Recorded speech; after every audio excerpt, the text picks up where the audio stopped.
Hello students, welcome my YouTube channel শিক্ষা সঙ্গম। তো আজকে 31শে মার্চ এবং আজকেই কিন্তু ডাব্লিউপি নিয়ে যে কেসটি ছিল Amina Khatun versus WP board, সেই কেসটি কিন্তু হেয়ারিং চলছে। তো আমি এখনো পর্যন্ত এই কেসটির যতটা আপডেট জানতে পেরেছি, ঠিক আছে, তো সেইটা কিন্তু আমি এখন তোমাদের সামনে তুলে ধরবো। তো এখনো পর্যন্ত ডাব্লিউপি কেসের যে আপডেট সেটা হচ্ছে গভর্নমেন্টের পক্ষ থেকে, অর্থাৎ কল্যাণ বন্দ্যোপাধ্যায় স্যার কিন্তু বলেছেন, উনি ক্লিয়ারলি বলে দিয়েছেন যে পিএমটি বা ফিজিক্যাল মেজারমেন্ট টেস্ট, তো এই ফিজিক্যাল মেজারমেন্ট টেস্ট নিয়ে যে প্রশ্নগুলো উঠেছে সেগুলো কিন্তু একদমই যুক্তিহীন।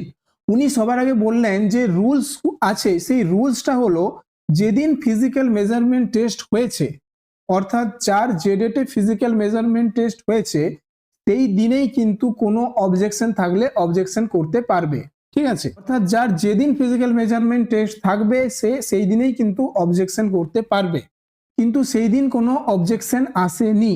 এছাড়াও তিনি বলেছেন যে এই যে হাইট মেজারমেন্ট, এটা দরকার পড়লে যতবার খুশি করা যেতে পারে। তারপর তিনি এটাও বলতে চেয়েছেন যে একটা মেশিন যেটা পিটিশনারদেরও হাইট মেজারমেন্ট করা হয়েছে এবং যারা অন্য ক্যান্ডিডেট তাদেরও হাইট মেজারমেন্ট করা হয়েছে, তবে সেক্ষেত্রে মেশিনের ফল্ট হতে পারে কি করে, ঠিক আছে। এছাড়াও তিনি এটাও দেখিয়েছেন যে জাস্টিস সিনহার অর্ডারে জাস্টিস সিনহা বলেছেন যে অর্ডারটিতে যে মেশিনটির হাইট মেজারমেন্ট করা হয়েছিল সেই মেশিনের কোনো ফল্ট নেই। তো পিটিশনাররা যে দাবিটা করেছে সেই দাবি কিন্তু সম্পূর্ণ যুক্তিহীন। তো প্রথম দিন অর্থাৎ যেদিন পিএমটি টেস্ট ছিল সেই দিনেই দাবি করার কথা ছিল, সেদিন তো দাবি করেনি।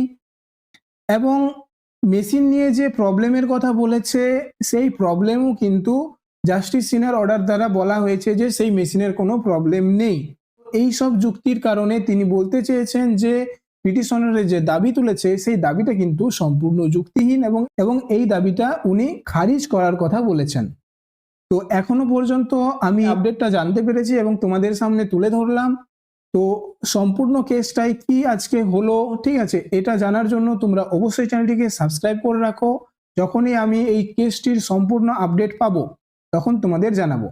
এবং যেটা দেখা যাচ্ছে আজকে কিন্তু বোর্ডের পক্ষেই অনেকটা কেসটা যাচ্ছে।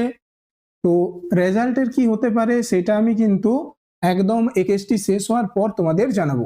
আর আজকে রেজাল্টের জন্য কিন্তু একটা ভালো খবর আসতে পারে।